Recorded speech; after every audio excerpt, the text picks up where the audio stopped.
Welcome to The Right Chamber, the podcast that takes you inside the NHS to explore what really makes a hospital a hospital. Each episode, we sit down with the people who keep healthcare moving, from doctors, nurses on the front line, to students, the support teams, administrators, corporate staff, and everyone in between. These are the voices that often go unheard, but together they form the heartbeat of our hospitals. Our aim is simple: to share authentic stories that are accessible to the public, meaningful to NHS staff, and a reminder that healthcare is more than treatments and wards. It's a whole community working together. So whether you're part of the NHS family or simply curious about the people behind the service, join us as we open the doors to the conversations that matter here in the Right Chamber. Dr. Andrea Gait has been a consultant anaesthetist at Dudley since 2008. Over the past 4 years, she has played an active role in advancing sexual safety at work within the Trust, contributing to the Sexual Safety Charter steering group and supporting wider initiatives to improve workplace culture and safety. Dr. Patel is an anaesthetics trainee working in the West Midlands. Since 2021, she has been actively involved in work addressing sexism in the NHS and is a member of the Sexual Safety Steering Group at Russell's Hall. She is committed to challenging unacceptable behaviour from staff and patients and is creating workplaces where people feel safe, respected and supported.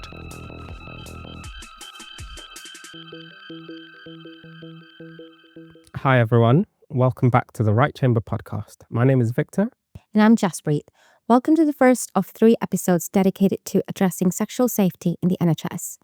These episodes will take us from understanding the problem to discussing the data and finally to outlining the actions being taken. In this first episode, we're exploring what constitutes sexual harassment. We aim to recognise how it manifests in everyday workplace interactions, from subtle comments and banter to the influence of hierarchy and power dynamics. Before we begin, we'd like to include a trigger warning. This episode discusses topics related to sexual harassment and inappropriate behaviour in the workplace, which some listeners may find distressing. Please take care while listening and feel free to skip this episode or take a break if you need to.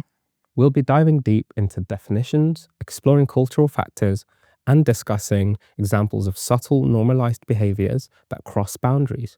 We'll also examine how intent and impact can differ in this sensitive context. And today we have our 2 very important guests, Maya Patel and Andrea Gait.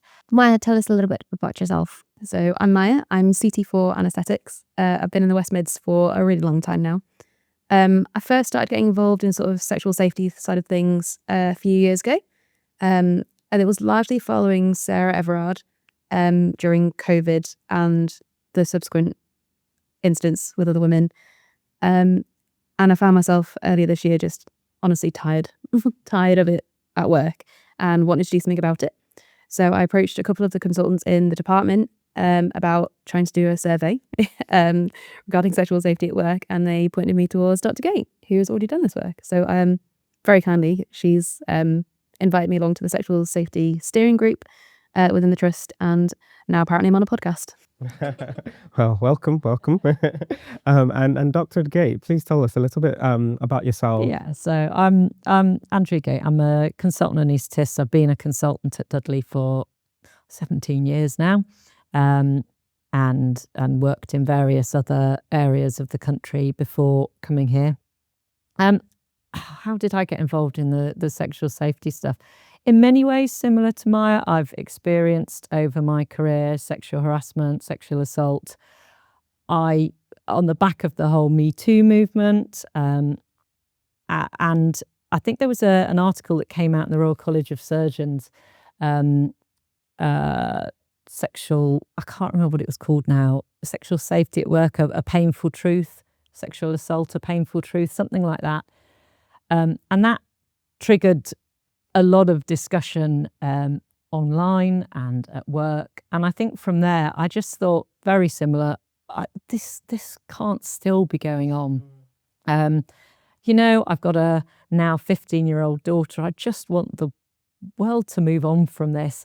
There's been a lot of high profile stuff that that that I just think we need to be talking about it, and partly coming with seniority, and a will to change. So I did the survey, which at the trust, and I'm part of the sexual safety steering group at Dudley Group, and I've been doing a lot of work at this hospital about improving sexual safety at work.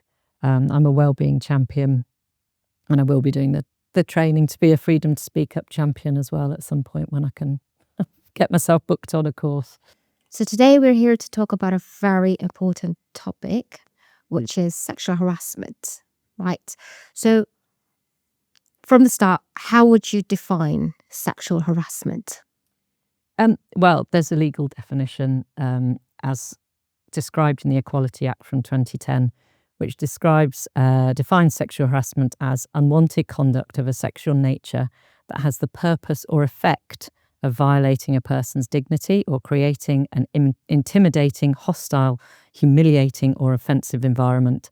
And this can include all sorts of things. This can include verbal comments, it can include written comments, it can include non-verbal behaviour such as leering, displaying or sharing images, showing someone something on your phone, or unwelcome physical contact. But I think the important thing about it is that it acknowledges impact as well as intent. And this is something that, it's not just limited to kind of healthcare. That is a general understanding. But why do you think it is something or it's sometimes misunderstood in the healthcare, professional healthcare setting? You are right. It's prevalent throughout all society. I think healthcare is an environment where we spend a lot of time together, and we work at weird hours. We spend like night shifts together. In terms of interacting with colleagues and patients, we're often getting in each other's personal space, and I think that can, well, not blur boundaries, but create an environment where it might be more uncomfortable, more leaning towards or infringing upon those kind of boundaries. And I think it's important to remember that a significant amount of proportion of the sexual harassment that takes place at work in the hospital environment or in the medical environment is from patients.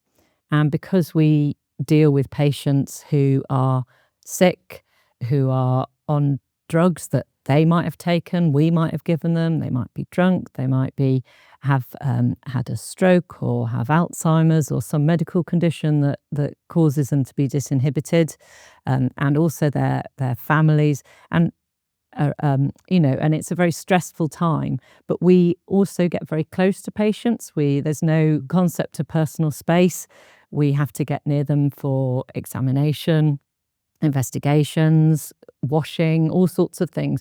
So it's a very, I think, unusual environment, and clearly sexual harassment is a problem in every environment, every workplace, but I think more so here because of all these reasons.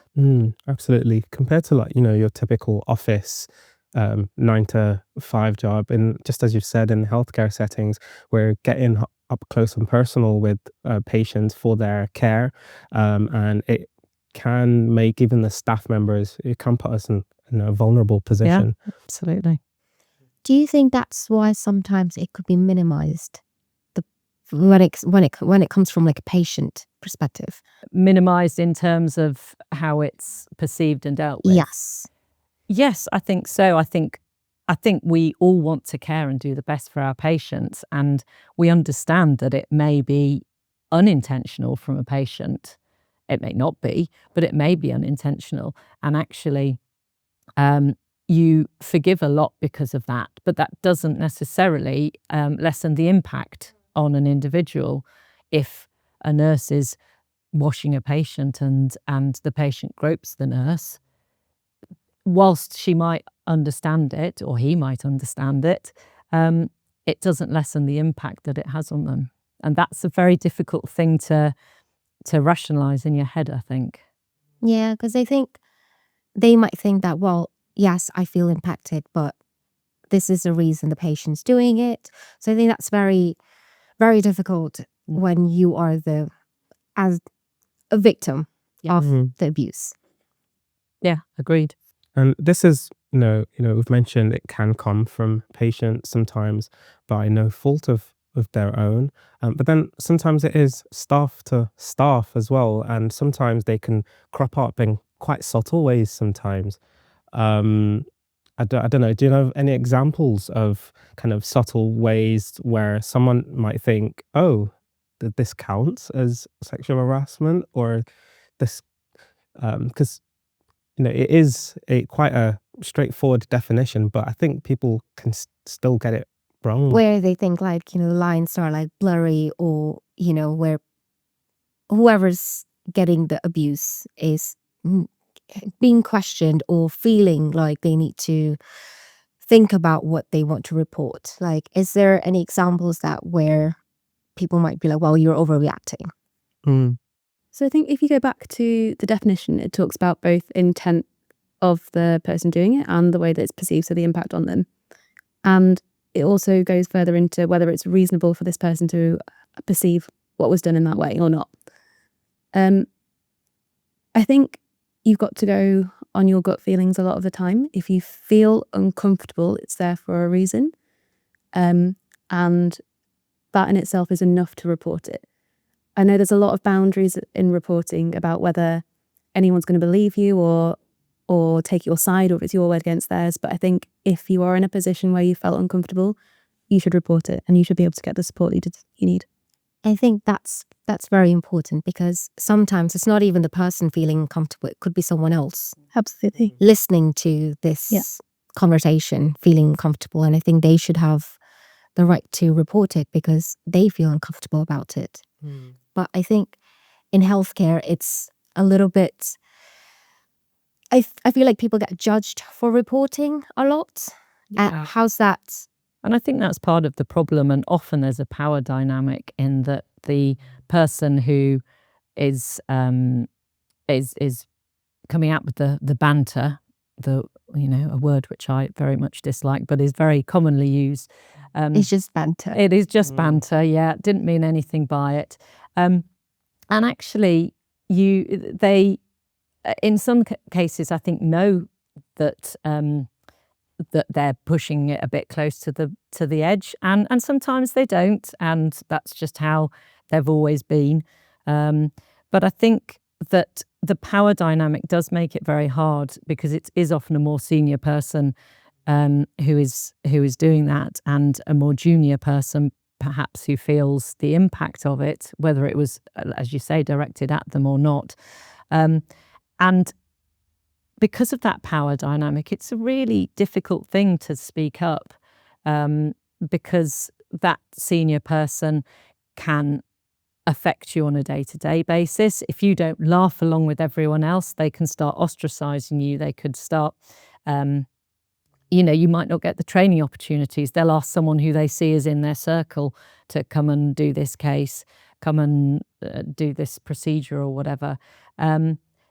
Or at the other end of the spectrum, they can affect your job prospects. If you wanted to work here and somebody who's senior in that department says, no, they're not going to fit in our team, that's going to have a big impact on your career. So yeah, it is still quite endemic within the NHS, as many workplaces, I think, and particularly because you have this power dynamic, and then that's between your senior and junior doctors, and then you've got doctors and nurses and support staff and ancillary staff.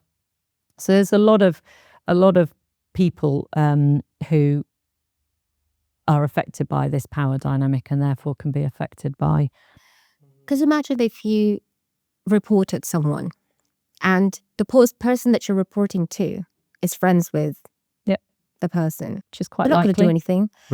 I think that's the biggest reason. And like you said, the job opportunities, training opportunities, people are scared to think that, well, if I don't laugh along, if I don't say, well, yes, I'll, do their banter, or, just, you're not going to get that, that procedure that you've been waiting to get signed off. Yeah. And I think that's That's very sad. Like It is very sad. very sad.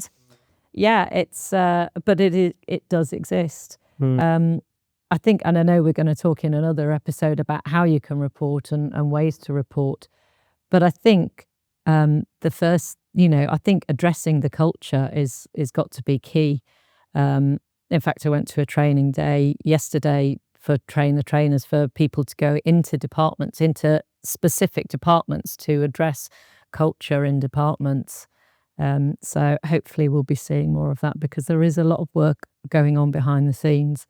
And I'm not sure how much it's getting out to people on the hospital floor, but we are doing an awful lot of work behind the scenes. So hopefully nothing's going to change overnight. This is the problem, isn't it? Nothing is going to change overnight, but there is a gradual change, and I see it from when I started. And, it was the late 90s when I started as a junior doctor. So we're not talking 70s, we're not talking carry on, time. But it is so different today to how it was then. And I think that incremental change, I really hope it'll carry on. But it is changing, even if slowly. Yeah. And I think what you mentioned about just changing the culture is something that's very key, because as we have new junior doctors and even medical students who are very much on day-to-day ward rounds and treating with us, they watch us and they see what the culture is. And so it's that culture really needs to be defined as, this is what norm is, this is what good is. Because if that norm is warped for them, then they just then carry it on into the workforce. So as well as changing things for current workers, it's also important for those who are entering the system. So as you said, that year on year change is happening, but for the better, Yeah. And just one other thing I wanted to latch on to was what you mentioned about impact of what they said, or intent. Someone, when we talk about sexual harassment, when we talk about things like banter, the first excuse I think you'll hear people make a lot is, I didn't mean it in that way, or she understands what I mean. But as you said, it might not even be the person you're talking to that this is impacting. So the consequence of what you do or say is actually the real thing that must be thought about here, not just your own intent. Do you have any thoughts on that? I wholeheartedly agree. I think it's part of communication, isn't it? It's what you say and how it's received, and both parts are equally important.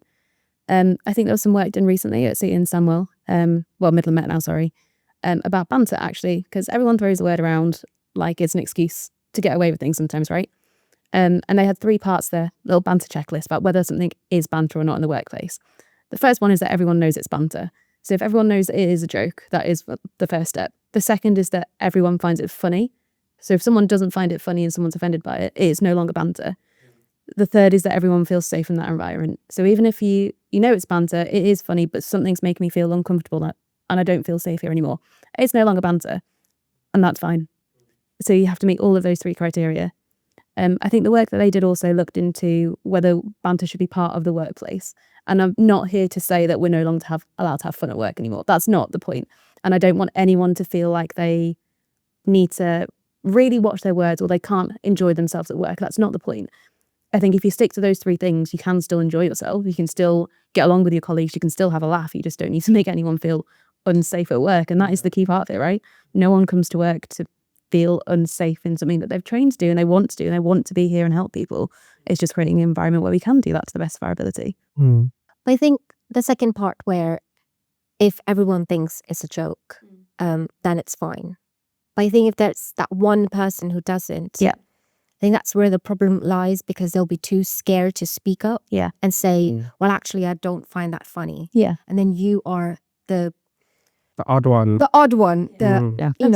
the fun person anymore. And you're scared to be called out as the odd one out, like you said, and just be left out. But it doesn't take just you as the person who feels uncomfortable to raise that point. So I had a really lovely moment in the coffee room a couple of weeks ago where there was conversation ongoing. It was like a little bit on the borderline, and one of the people having the conversation stopped and looked around and was like, "Oh, I don't actually know you very well. Are you okay with this?" And I was like, "Yeah, that's fine. But that's lovely that someone has noticed that I'm here. I'm not a regular member of their staff, really. They don't know me very well, but they were checking that I am okay with that." Yeah. And that's also fine to reach out and say, "Is this still a comfortable environment? Are you still happy to have this conversation? And if not, we'll just stop. Yeah. And that's okay." Yeah. And I guess that's another key thing with being in the healthcare setting is how we're such a wide multidisciplinary team, doctors, nurses, and lots of different people working together. And you will see different faces every day. Sure, you might have your kind of core team, someone you've known for 10 years, 15 years, Yeah. you've worked together, and you kind of you've built your own relationship and rapport. But we have to be sensitive to, well, anyone else could be working with us at any point in time when we're delivering care or even just in admin or wherever it might be. And it shouldn't be something that is so difficult, because it's not about policing what you're saying. It's just about thinking about the impact of what you're saying, what it might be before you say it. But that's the thing. That's very difficult for some people to understand, though, that they need to think before they... And beyond that, they have to assess the impact. Have a look around. If somebody looks uncomfortable, then, apologise and say, "Oh, sorry, I hadn't realised we've got a new member of the team in, around today. That was insensitive of me to say," without, whatever. But it's that awareness. It's that have a look around. You can see if people are uncomfortable, and if one person's uncomfortable, it's likely more than one are going to be uncomfortable, if we're being honest. Even if they're kind of going, yeah, very funny. Because they'll go outside the door and be like, but a lot of people don't feel comfortable even speaking up. And I think that's the problem. And I also think another problem is people being held accountable. Yeah. That's a big issue. And I think that's why the work is slow, because people are not being held accountable for their behaviour. That's the way they are. That's the way they are acceptable, but it is something that is used as an excuse, and it's barely even a reason, but it's certainly not an excuse for being inappropriate. But I've certainly worked in healthcare long enough to know many people who have been inappropriate, and you just get someone saying, "Oh, that's just so-and-so, it's just how they are. Don't take it to heart. Yeah. Oh, don't worry. It's better." Yeah. Or you should be more offended if they don't do that to you. That's the worst. What? And I think it's also important to acknowledge at this point that it isn't necessarily a male perpetrator and a female victim, that it's really daunting for a young male doctor or nurse to go into an environment, of mostly female nurses, doctors, whoever, who I've heard theatre nurses be inappropriate to young junior male doctors. It's rarely as sexual innuendo as it might be the other way around, but you can still see that it makes people feel uncomfortable, and I think we have to acknowledge that is equally an issue. And I think with men, I think it's harder because some people are like, well, it doesn't impact them that much. It does. Yep. And I think that needs to be drilled in, that just because they're male doesn't mean they can't feel uncomfortable about what you just said. Yeah. It might not be to an extent how males do it to females, but it's still sexual harassment. Yeah. It doesn't change the definition of what's being said or what's being done. So it's absolutely.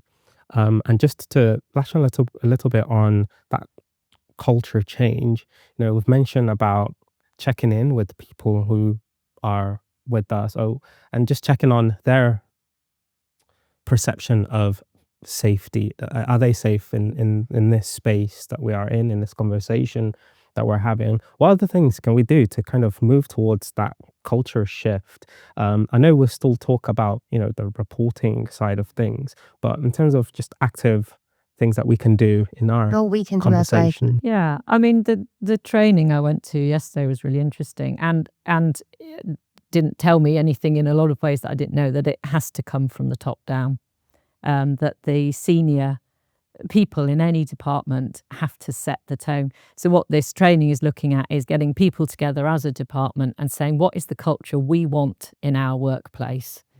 We want people to feel safe and comfortable and happy at work. And it is up to more senior people, I think, to lead by example, and also to call people out. I now call people out in a way that I would never have done when I was at my stage or at your stage in my training. I partly because, it was a different time and things were, nobody did speak about it. It just was an accepted part of life. But also because I'm senior now, nobody's going to impact my career, and I'm much more confident to do that, and I do it. But it also, I think, more important than that is male allies. That's so important. Is men calling out men. Mm-hmm. When women aren't there, particularly in the locker room, on the WhatsApp group, really? But, what do you mean by that? And it's for male allies to do that, because there is overwhelming evidence that, and again, we're going back to a male perpetrator and a female victim potentially, and which is more common, certainly. But there's a lot of evidence that men respect the opinion of other men and they don't respect the opinion of women. So it's the male allies are really important in changing the culture, I think. Because if men are calling out men, Yeah. then they know that, okay, I will not be invited into this circle anymore because of Yeah. my thoughts. Yeah. So maybe I need to change my thinking. Yeah. And that's why it's very important for men to actually call out men. Yeah. And it doesn't have to be aggressive or formal. It doesn't have to be anything like that. It could just be like, well, thank you for crossing the line with that one. And Yeah. that's it. That's all it has to be. Yeah. As an acknowledgement that I'm not sure what you have said is funny anymore. And that's it. Small changes. I think it was Ramesh Ranganathan did, it was a mate campaign where you just go, mate, really? Mm. It doesn't have to be confrontational. It can be something like that. Just to say, yeah, I know that's too far. That's inappropriate. And I think that would actually have an impact, because then you know that you've lost respect. Mm. Yeah.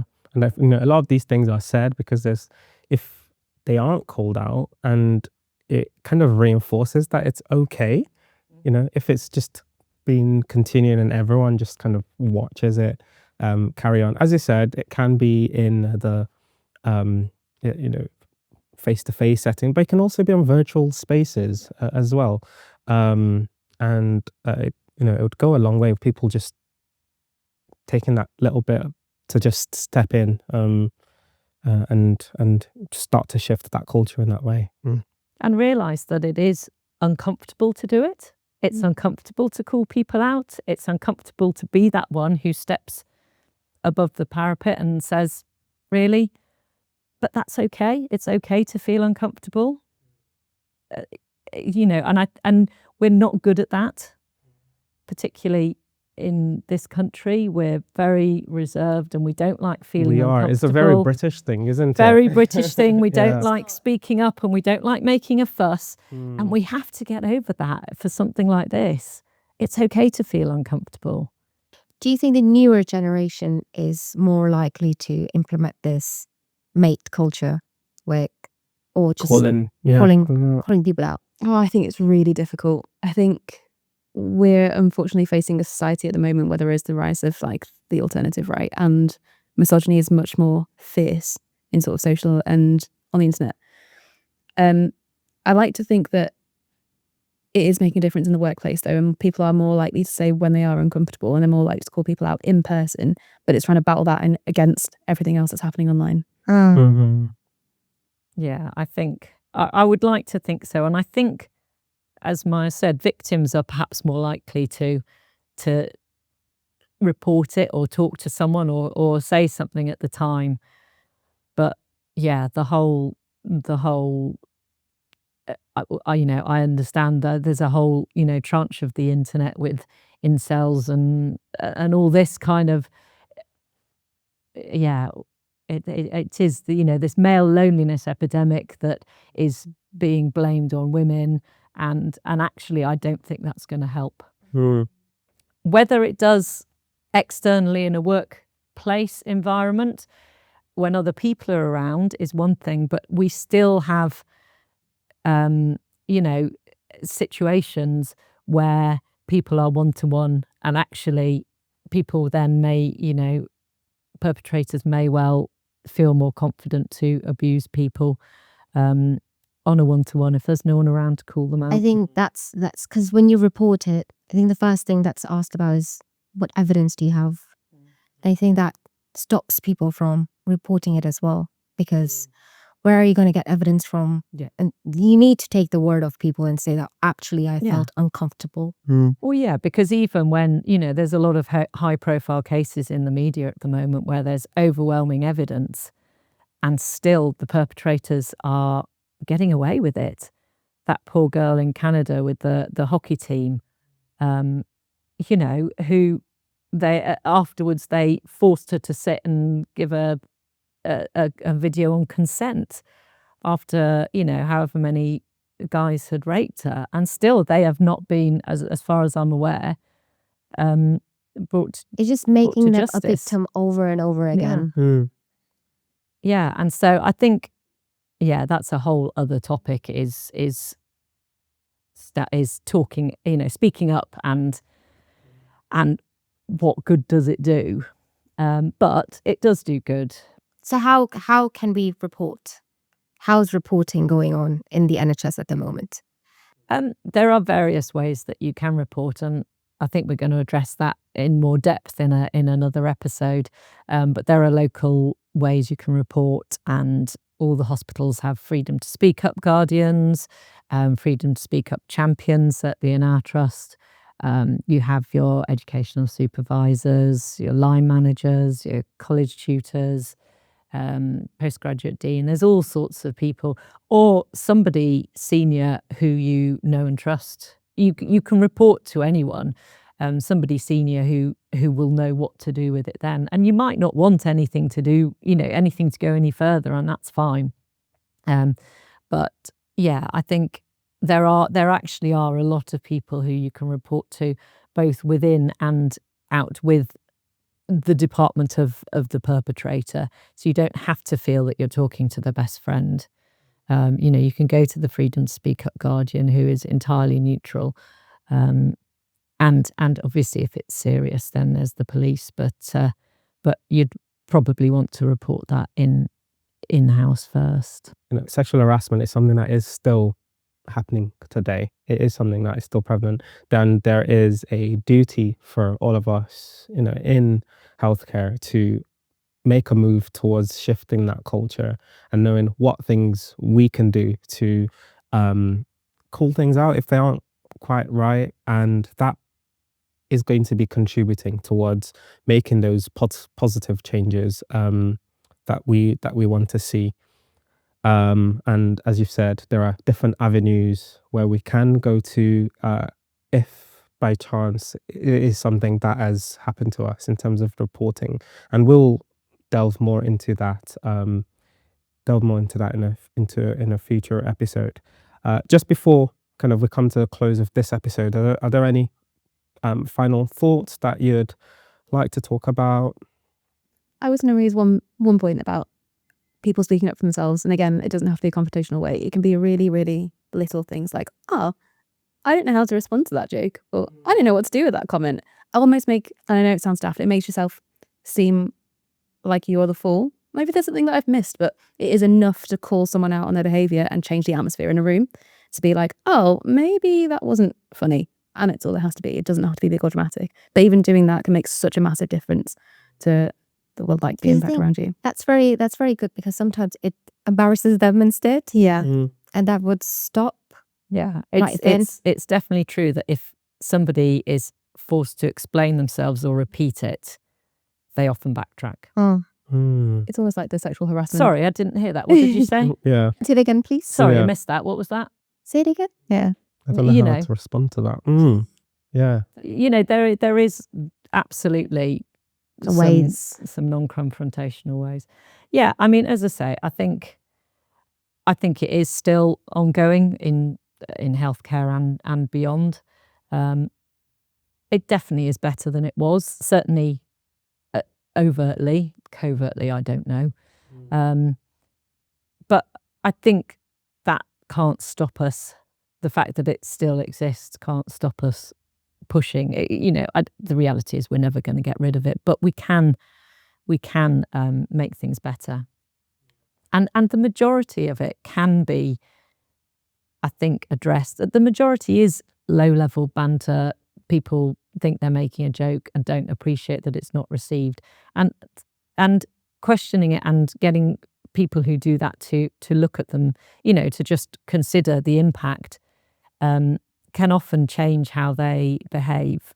A coffee and a chat approach is actually really effective. And this, as I say, hopefully this going into departments and say, what do you want the culture of your department to be, and how can you achieve that? I think is going to be really good. Yeah. So we're coming to the end of this episode. So in the next episode, we're going to be talking about a survey that you and Maya did. Is it? Oh, I'm taking no credit. It's all Dr. Gait. Yes. No, that was long enough ago. That it was before Maya was here. Yeah. I did a survey at Dudley Group to see where we were and what the prevalence was of sexual harassment at work. So we can talk about that next time. So I think we'll delve into that further in the next Looking forward episode. Looking forward to that episode. Thank you for everyone who's been listening and staying engaged with us. I'm sure you've picked up one or two things and things that you might be able to do and put into effect in your own department, or even evaluated yourself and how you engage with people. If you have any contributions or comments, feel free to engage with us on whatever platform you are listening on. And we look forward to seeing you on the next episode. Remember to stay connected with us on social media. Follow us on Instagram and TikTok at RGUCMS, and subscribe to our YouTube channel, RGUC Media, for more exclusive content and updates. Thanks for tuning in to the Right Chamber podcast. Until next time.